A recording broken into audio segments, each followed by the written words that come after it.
Байқоңырдан ұшып шыққан зымыран тасығыштардың қалдықтары түсетін екі орын Жангелдин ауданының аумағында орналасқан. Жалпы осы аумақтарға төленетін қаржы көлемі қанша? Ол қаражаттың есебінен Ақшығанақ ауылы мен Ахмет ауылы және Ақкөл ауылдарына қандай да бір нысандар салынып жатыр ма?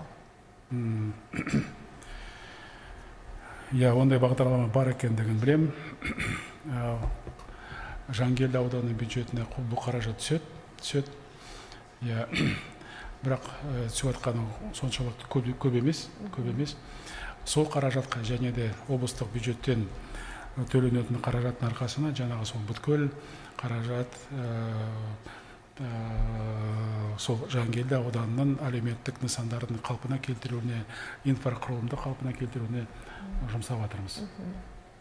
Рахмет жауабыңызға. Ол облысқа шығарылмайды, тек қана Жангелді